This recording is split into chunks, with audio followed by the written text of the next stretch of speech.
Hello साथियों, आज हम 10वीं क्लास में इस वीडियो में बहुपद लेके आए हैं और बहुपद की चर्चा करेंगे हम इन 3 टॉपिकों पर। पहला टॉपिक है हमारे पास शून्यक, कि बहुपद के कितने शून्यक होते हैं, उनकी संख्या, ठीक है ना। दूसरा टॉपिक है शून्यकों का योग एवं गुणनफल, और तीसरा टॉपिक है हमारे सामने शून्यकों एवं गुणांकों के बीच संबंध और उसकी सत्यता की जांच करना, यानी उसको चेक करना। तो इन 3 ही टॉपिकों पर यानी टाइप पर आपके सामने क्वेश्चन बनते हैं बोर्ड की परीक्षा में। अब बात करेंगे सबसे पहले हम बहुपद से। बहुपद होता क्या है? तो बहुपद जो है इसे इंग्लिश में बोलते हैं पॉलिनोमियल। तो इसका पहला अक्षर ले लिया पॉलिनोमियल का हमने पी। और बहुपद एक समीकरण के रूप में होता है, तो जिस रूप में होता है या जिसके पदों में होता है उसमें से, जैसे मैंने ले लिया x, तो इसे px, ये बहुपद बन गया। अब इसके आगे हम ऐसे भी लिख सकते हैं x+2। तो x+2 लिखने का मेरा तात्पर्य यहां है कि ये बहुपद है, ठीक है ना। अच्छा जी, अब एक और बहुपद लेता हूं मैं px, जैसे ले लिया x² + 21।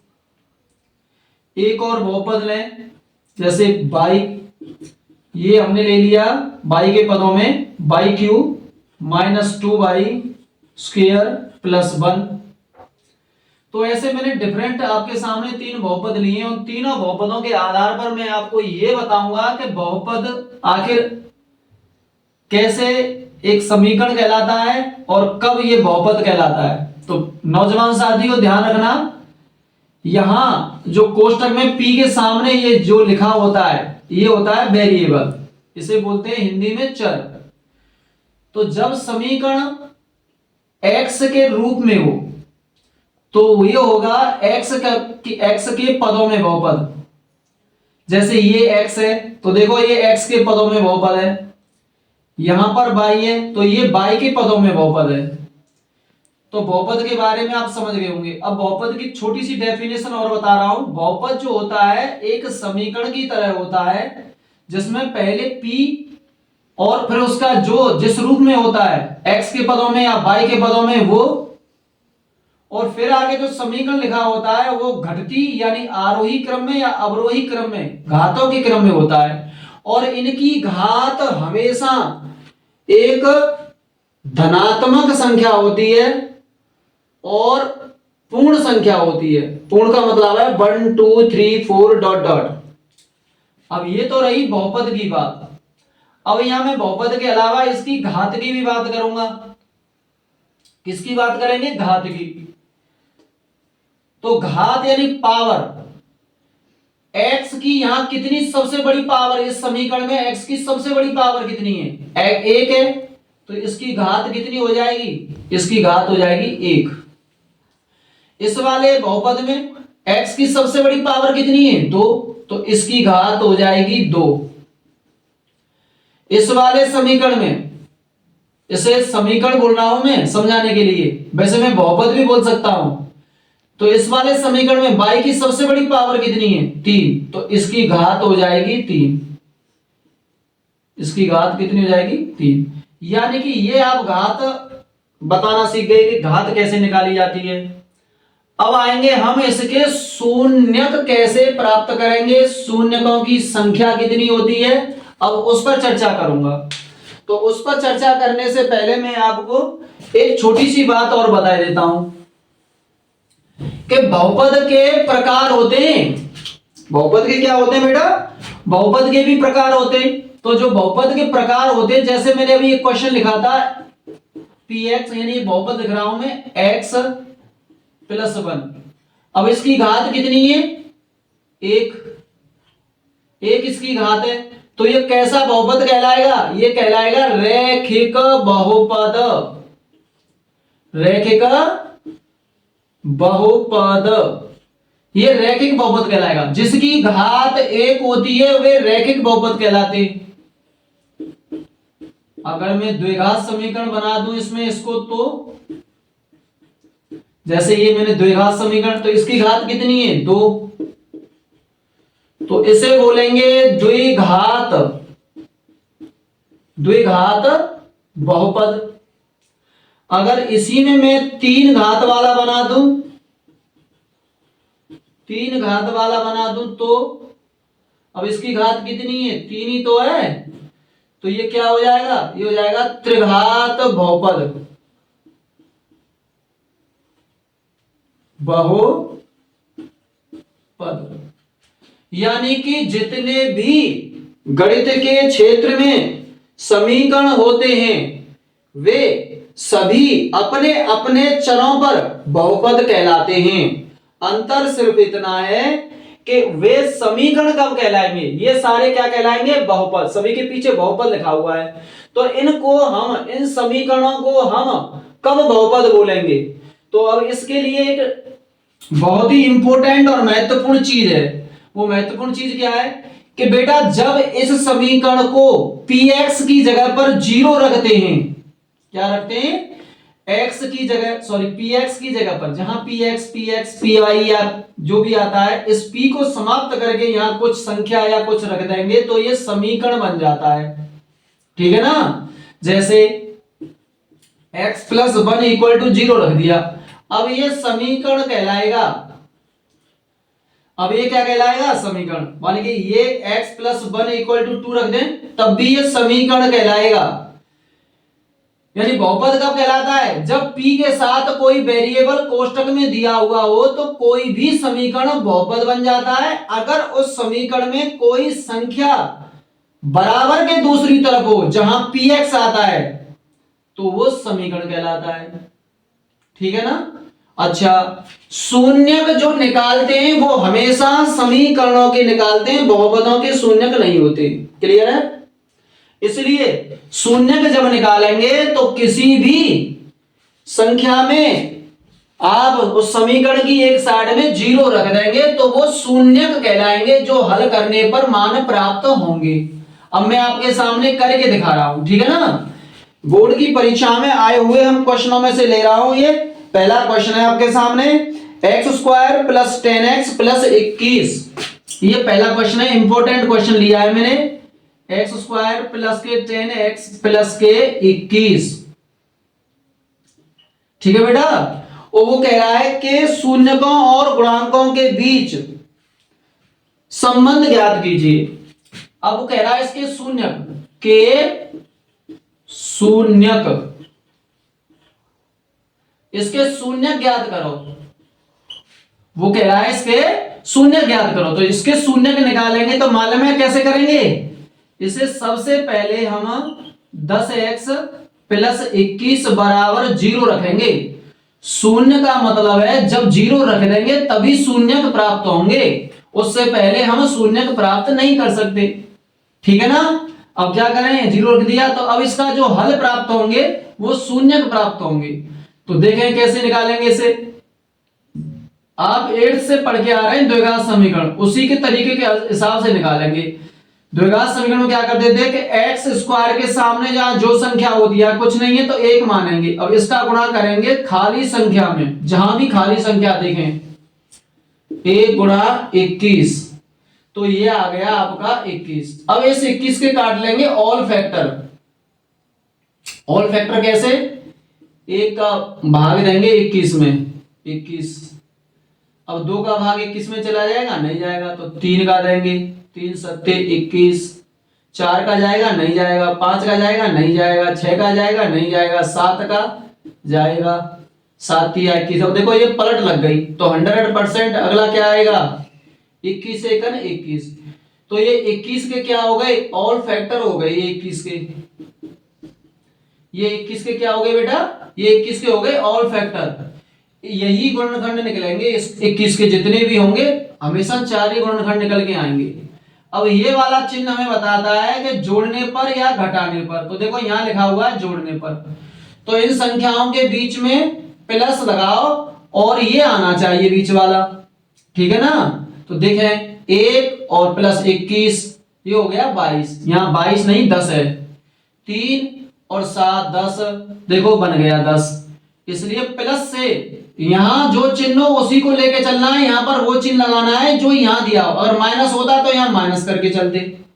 यहां दिया है प्लस, तो प्लस लगा के चलेंगे गुणा की जगह पे, और जोड़ के बीच की संख्या मिल जाए उसी को ले लेते हैं हम। तो देखो हमने देखा है 1 + 21 22 हो जाएगा, ये हो गया 10। 3 + 7 10 हो गया। तो हम कौन सी वाली संख्या को ले रहे हैं? इस वाली को। हम इस वाली को भी ले सकते हैं, लेकिन हमारा पहला ये मिल गया तो इसी को लेंगे। अब क्या लिखेंगे यहाँ पर? x² प्लस के 10 की जगह पे हम लिखेंगे 3 + 7। x है, x रख दे, 21 21 = 0। x का करें मल्टीप्लाई, x² प्लस के 3x + 7x। x का गुणा कर दिया है मैंने 3 में और फिर किया है 7 में, प्लस 21 बराबर 0। अब दो दो संख्याएं बांट लेते हैं इनमें से, इसमें और इसमें देखेंगे क्या मिल रहा है, इसे बोलते हैं कॉमन लेना। तो यहां और यहां क्या मिल रहा है? x मिल रहा है, तो छोटे वाले को लेते हैं हमेशा। तो छोटी वाली x ले ली बाहर। अब इस x का भाग देंगे इस x में तो एक घात बची, इस x का भाग देंगे इस x में तो x कट गई, कितना बचा? प्लस के 3। यहां जो चिन्ह हो उसे ही लेंगे कॉमन, ले लिया। अब देखेंगे संख्या, संख्या यहाँ 7 है। अब 7 का भाग देके देखेंगे, 7 × 7 7 या 21 चला गया तो 7 कॉमन ले ली। यहाँ x है, यहाँ है नहीं, तो x संख्या को नहीं लेते जो एक ही जगह हो, ठीक है ना। तो बस x नहीं लेंगे, तो 7 का भाग देंगे 7x में तो x बची, यहां प्लस है यहां प्लस। 7x का भाग देंगे 7 का भाग देंगे 21 में 3 बार गया। अब यहां मालूम पड़ जाता है कि आपने जो क्रिया गुणनखंडों वाली की है वो सही है या गलत। अगर ये ब्रैकेट मिल जाए सही तब तो सही है, अगर ये ब्रैकेट न मिले तो गलत है। तो यहां हमारा जो ब्रैकेट है वो मिल रहा है, तो क्या करें? इन दोनों ब्रैकेटों में से ब्रैकेट ले लेंगे कॉमन। भाई यहां से लेके यहां तक क्वेश्चन बन गया ये। अब इसमें से पूरे में से क्या मिल रहा है? x + 3 कॉमन ले लिया। अब यहां क्या बचा? x, इसे लिखेंगे दूसरे कोष्टक में। और यहां क्या बचा? प्लस के 7। x + 3 पहले कॉमन ले लिया, = 0। ठीक है। अब क्या करना है? ये 0 दिया है तो इसके बराबर 0 रखेंगे और एक बार इसके बराबर 0, तो ऐसे लिख लेंगे x + 3 = 0। और इधर ऐसे लिखें x + 7 = 0। इनको इसके बराबर और इसको भी इसके बराबर, दोनों को बराबर लेके चलो। ऐसे +3 को उधर ले जाओ तो ये हो जाएगा आपका -3, और 7 उधर ले जाएंगे तो बेटा क्या हो जाएगा? -7। अब जो ये मान आए हैं आपके सामने, x बराबर -3 और x बराबर -7, ये इस वाले बहुपद के शून्यक कहलाएंगे, ठीक है ना। तो शून्यक कितने हुए? शून्यक ऐसे लिखेंगे हम, शून्यक -3 और -7। ये आपका क्वेश्चन हो गया। 1 नंबर में को आया हुआ क्वेश्चन है कि इसके शून्य ज्ञात कीजिए। तो इस प्रकार से जो गुणनखंड करते हैं वही शून्य कहलाते हैं। अब इसमें दूसरी बात, ये शून्यक सीख गए आप निकालना। इस प्रकार से शून्यक निकालते हैं, किसी भी बहुपद शब्द आ जाए तो उसके शून्यक आप इस तरह से निकालेंगे। क्वेश्चन आता है पेपरों में, 100% क्वेश्चन बनेगा। अब बात आती है शून्यकों की संख्या। देखो छात्रों, मैंने आपको रैखिक बहुपद के प्रकार भी बताए, रैखिक बहुपद, द्विघात बहुपद, त्रिघात बहुपद, चतुर्थघात बहुपद, बहुत सारे बहुपद, जितने समीकरण जितनी घातें लगाते जाओगे उनके आधार पर बहुपद के टाइप बन जाते हैं। लेकिन हमारे 10वीं क्लास के सिलेबस में केवल द्विघात बहुपद ही सिलेबस में है, ऐसे वाला जिसकी सबसे बड़ी घात 2 हो, वही बहुपद आपके पेपर में आएगा। तो हम इसी को पढ़ रहे हैं, इसलिए मैंने ये क्वेश्चन कराया है। अब द्विघात बहुपद के शून्यक की संख्या कितनी होगी? देखो मैंने टाइप में डाल दिया है, तो टाइप फर्स्ट आपका स्टार्ट हो चुका है ये। तो बेटा शून्यकों की संख्या कितनी होगी? 2 होगी शून्यकों की संख्या। यहां जितनी घात x पर होगी, किसी x की या किसी समीकरण की या किसी बहुपद की सबसे बड़ी घात जो होती है वह उसके शून्यकों की संख्या होती है। 3 घात है x की, तो बहुपदों की संख्या कितनी होगी? शून्यकों की संख्या 3 होगी। अगर 4 है तो शून्य कितने होंगे? 4। अगर 2 है तो शून्य कितने निकल के आएंगे? 2। अगर 1 है तो शून्य कितने निकल के आएंगे? 1। ये शून्यकों की संख्या का जवाब है। अब हमने आपको ये बता दिया टाइप फर्स्ट, तो इस प्रकार से आप इसके दो शून्यक निकले। शून्यकों की संख्या कितनी आई? 2। समीकरण कितना था? द्विघात समीकरण, तो इसके द्विघात समीकरण था तो 2 शून्यक निकल के आए। त्रिघात होता तो 3 निकल के आती, 4 होता तो 4 शून्य निकल के आते। ये मैंने आपका पहला टाइप दिया कराया। अब मैं बात करूंगा आपसे दूसरे टाइप पर क्वेश्चन की, ठीक है ना? तो अब लेते हैं दूसरा टाइप। अब बेटा अब टाइप शुरू करते हैं दूसरा टाइप, टाइप 2, शून्यकों का योग एवं गुणनफल। तो सबसे पहले आप ये जान लीजिए कि बहुपद हमारा सिलेबस में कौन सा वाला है? ये बहुपद है बेटा, ax² plus bx plus c equal to 0। अगर इसके दो मूल होते हैं, यानी इसके शून्य कितने हो? 2 शून्यक हो इसके, तो इन शून्यकों का योग बोलते हैं। इसे क्या बोलते हैं? अल्फा प्लस बीटा बराबर माइनस बी बटे ए। दूसरा अल्फा इंटू बीटा, ये गुणा है बीच में, अल्फा इंटू बीटा बराबर सी अपॉन ए। इसे बोलते हैं मूलों का योग। क्या बोलते हैं इसे? मूलों का योग। और इसे क्या बोलते हैं? गुणन। मैं तो ये कहूंगा इस सूत्र को रट लें, समझना समझाने का काम होगा बाद में, पहले इसे रट लें। क्लियर है? अब ये लिख लिया हमने यहां। ये दूसरा टाइप चल रहा है। देखो इसमें पूछा है उसने शून्यकों का योग, तो इस वाले सूत्र को पकड़ेंगे। शून्यकों का गुणनफल, तो इस वाले को पकड़ेंगे। ठीक है? अब ये वाला क्वेश्चन मैं आपको यहां से अब रटाई दे रहा हूं, क्वेश्चनों को समझ लीजिए अच्छी तरह से। जैसे किसी ने लिखा 3x² माइनस के 6x प्लस 1 बराबर 0। किसी ने ये समीकरण दे दिया आपको, ठीक है? अब आपको क्या करना है? इसमें से ABC निकालने। तो क्या करोगे आप? इसके नीचे रखिए ये वाला समीकरण, और ऐसे रखना है जिसके नीचे जो चीज है, स्क्वायर के सामने स्क्वायर वाला पोर्शन देखना, प्लस खाली संख्या के नीचे खाली वाला, 0 के नीचे 0, बिल्कुल ऐसे रखो।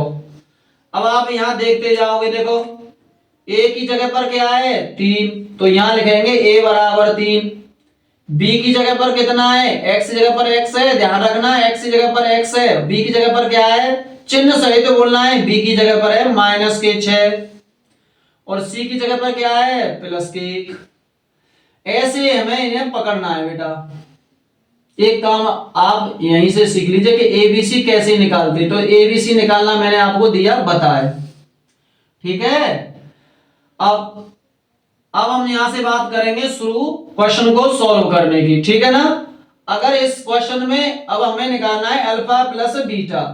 क्या निकालना है? Alpha plus beta. अगर इसके मूल अल्फा प्लस बीटा हो तो इसमें अल्फा प्लस बीटा निकालेंगे माइनस के b अपॉन ए। अब हमारे पास b कितनी है? देखो b कितनी है? माइनस के 6, तो माइनस और b का मान आएगा माइनस के 6 अपॉन a की जगह पर देखो कितना है? 3। ऐसे करेंगे हल, तो माइनस माइनस क्या हो गया? प्लस 6/3। 3 से इसे काट देंगे, कितना आया? 2 आ गया। ठीक है ना? अब अगर आपको कोई पूछे गुणनफल निकालो, तो क्या करेंगे? अल्फा इंटू बीटा बराबर c/a।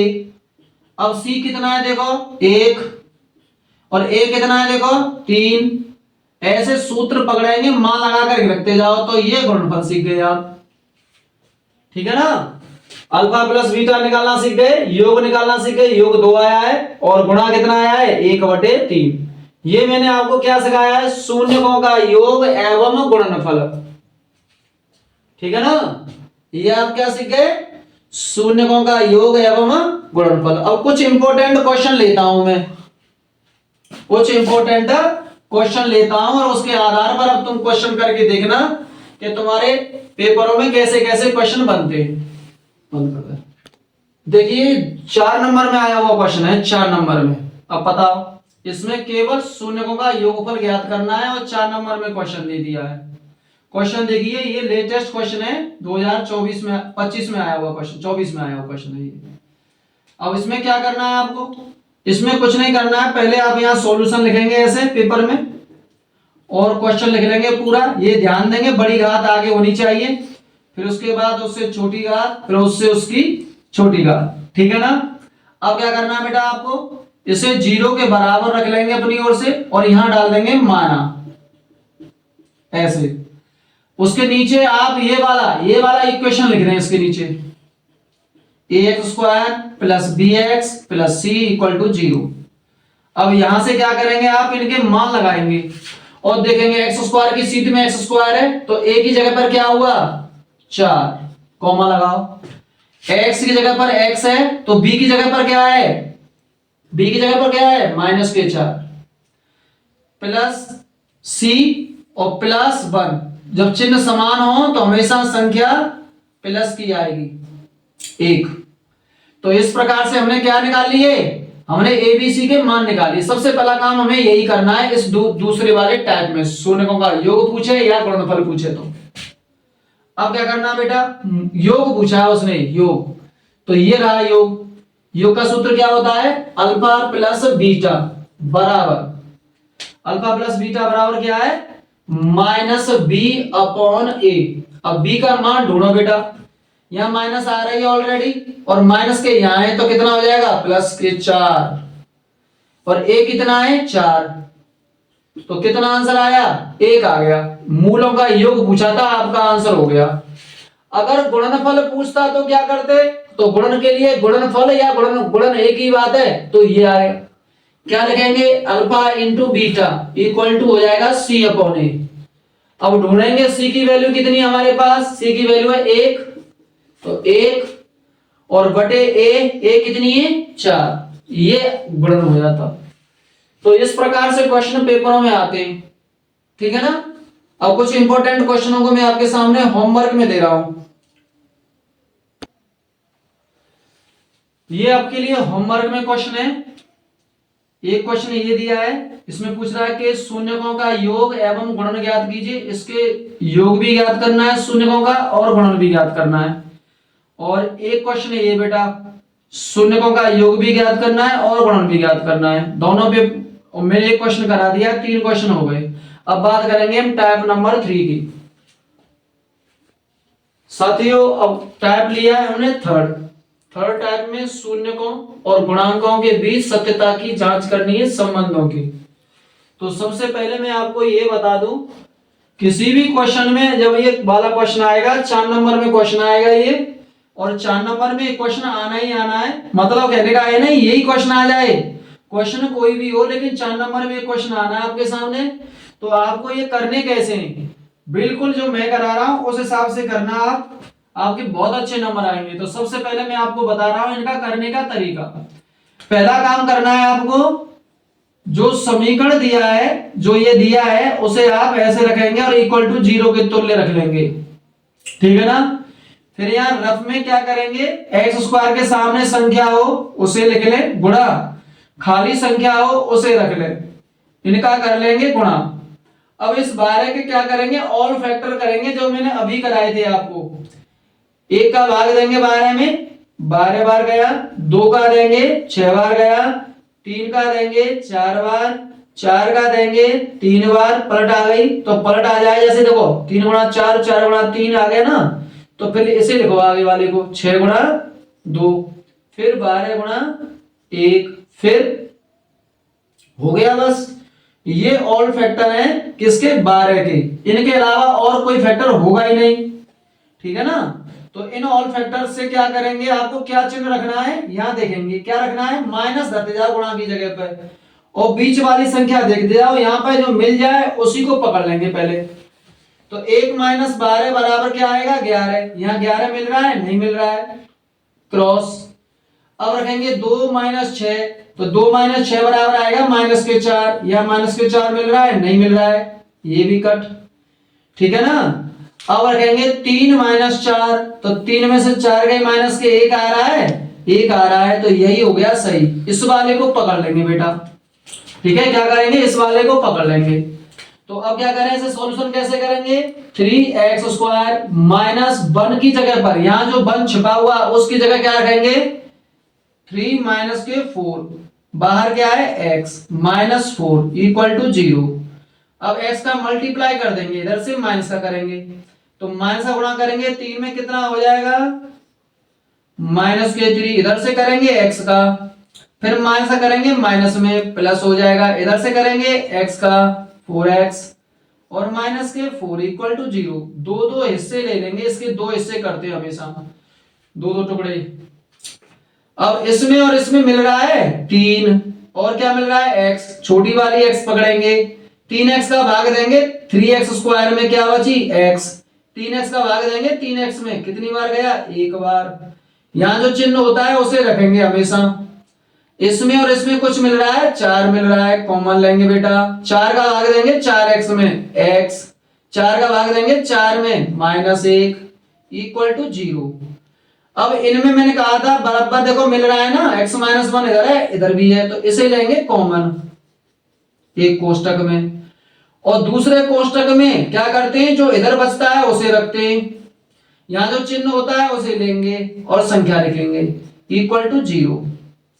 अब क्या करना है, इनको 0 के बराबर रखेंगे, ऐसे x माइनस 1 इक्वल टू 0, इधर रखेंगे 3x प्लस 4 इक्वल टू 0। अब क्या करेंगे, 1 को ले जाएंगे 0 की तरफ, तो ये हो जाएगा x इक्वल टू 1, और इस 4 को ले जाएंगे उधर तो क्या हो जाएगा 3x इक्वल टू माइनस के 4, तो x इक्वल टू क्या हो जाएगा माइनस के 4/3। उसमें देख, तो आपके कितने शून्य प्राप्त हुए, द्विघात समीकरण था इसके 2 शून्य प्राप्त हुए, एक ये और एक ये। अब इन्हें लिख लेंगे यहां पर, ऐसे लिख देंगे शून्य।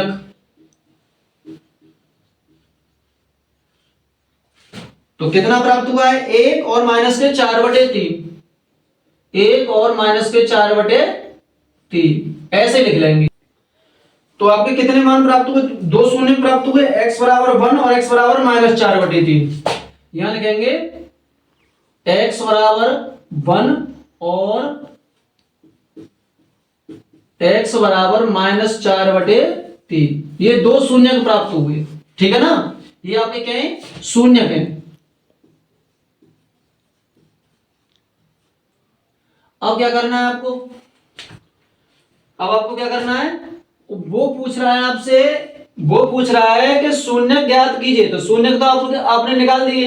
अब कह रहा शून्यकों तथा गुणांकों के बीच सत्यता की जांच कीजिए। तो सत्यता की जांच करने के लिए आपके पास 2 सूत्र है, देखो, एक तो योग का है बेटा और एक है गुणन का। तो पहले हम यहां अपना योग निकाल लें, तो यहां हम लिखेंगे यहां पर शून्यकों का योग, शून्यकों का योग।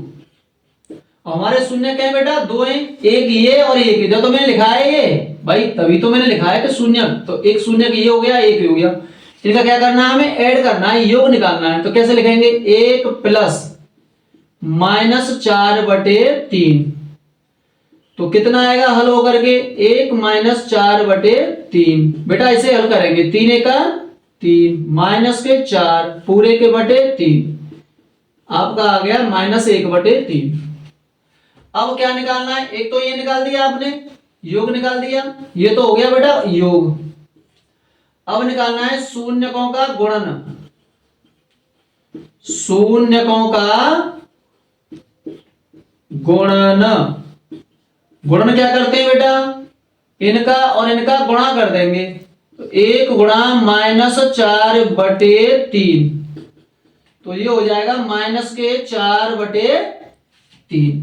अब हमने जो काम करना था वो लिया, किया, पूरा कंप्लीट कर लिया। अब क्या करना है बेटा, दूसरे राउंड में आपको करना है ये वाला समीकरण पुनः लिखना है। 4 नंबर का क्वेश्चन है, इसलिए ये क्वेश्चन आपको जो है पेपर में 100% मिलेगा। अब ये क्वेश्चन मैंने दोबारा लिख लिया है, मतलब पूरे क्वेश्चन में क्या करना है आपको, पहले इनके गुणनखंड काट लेने, गुणनखंड काटने के बाद आप ऐसे शून्यक लिख देंगे, फिर उनका योग निकालेंगे, दोनों को जोड़ेंगे एक बार और दोनों को एक बार गुणा करेंगे, तो ये आपके आ जाएंगे आंसर। इनको करने के बाद फिर आपको इस समीकरण को दोबारा यहां लिख लेना है जैसे मैंने लिख लिया है, और फिर इससे करेंगे इसकी कंपेयर। किससे करेंगे compare? A X square plus B X plus C equal to 0, ठीक है ना, इससे करेंगे कंपेयर। अब हमारा ए कितना आ गया? ए आया हमारा 3, बी कितना आया? बी बराबर आया -1, एक्स से एक्स करेंगे, बी की जगह पर क्या है? कुछ नहीं है तो 1 माना जाता है, तो -1, और सी बराबर आया -4, ठीक है। अब फिर क्या करना है आपको? ये काम करने बेटा, ये वाला क्या करोगे? इसमें अल्फा प्लस बीटा बराबर लिखोगे -b/a, ऐसे रखोगे। अब देख रहे हो मैंने सूत्र लगा लिया, अब इसमें देखूंगा -b की वैल्यू कितनी है, तो माइनस है यहां पर है, और यहां क्या है? -1, तो प्लस का 1, ठीक है ना।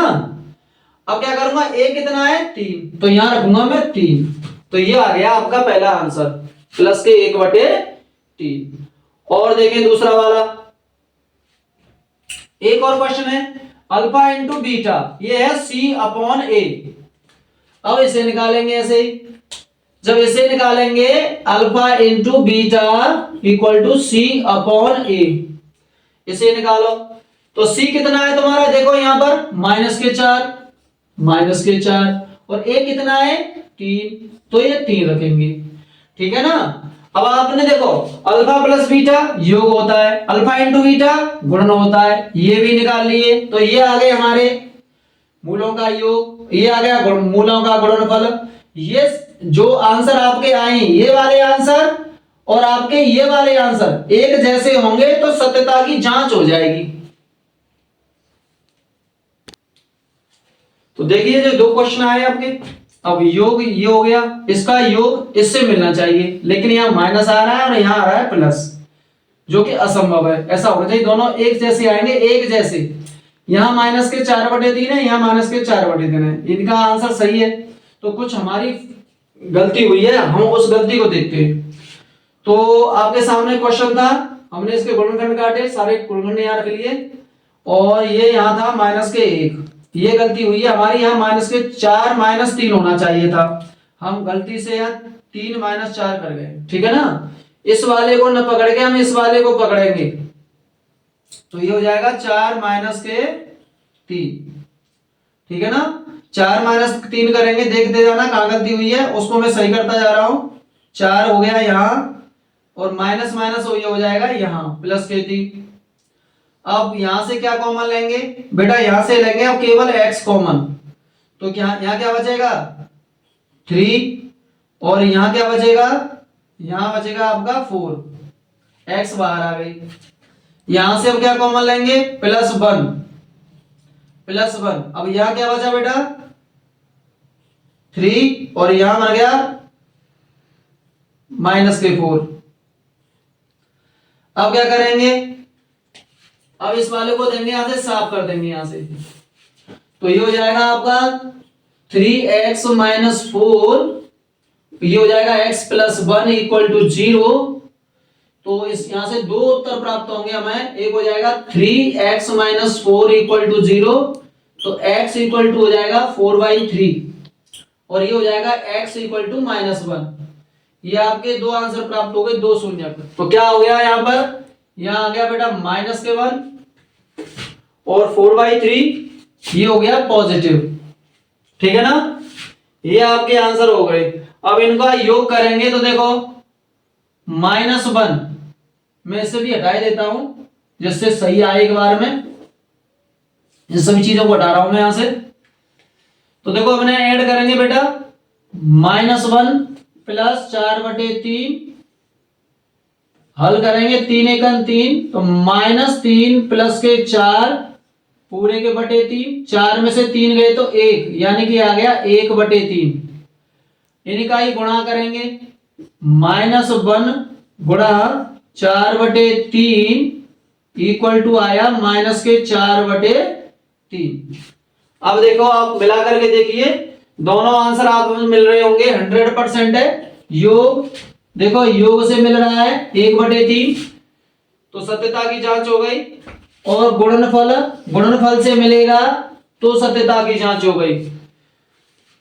तो छात्रों, छोटी सी त्रुटि होने के कारण, आपने देखा क्वेश्चन में कितनी बड़ी त्रुटि हुई थी, छोटी सी त्रुटि होने के कारण क्वेश्चन का रूप बदल गया था और वो बराबर नहीं आ रहे थे।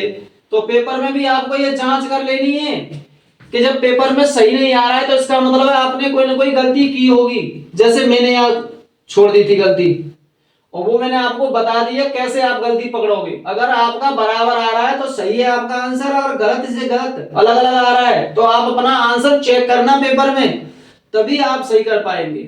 ठीक है ना। तो आज की वीडियो में बस इतना ही। कल के लिए हम इसमें कुछ क्वेश्चन डाल रहे हैं, वो क्वेश्चन आप करके देखोगे और कमेंट में हमसे पूछ सकते हो। ठीक है ना। तो कुछ क्वेश्चन मैं लिख रहा हूं, तो वो लिख करके आपको करने हैं। तो इसी प्रकार से देखो, ये दूसरा क्वेश्चन है, ये आपको करना है। और एक क्वेश्चन ये है, x² - 12 + 7x, क्रम से लिख लेना और फिर यही इसी प्रकार से क्वेश्चन हल करने। ये 3 क्वेश्चन है, वेरी वेरी इंपॉर्टेंट है। ईश्वर ने चाहा तो आपकी परीक्षा में अवश्य मिलेंगे। मिलते हैं आपको एक नई वीडियो के साथ, तब तक के लिए धन्यवाद। जय हिंद, जय भारत।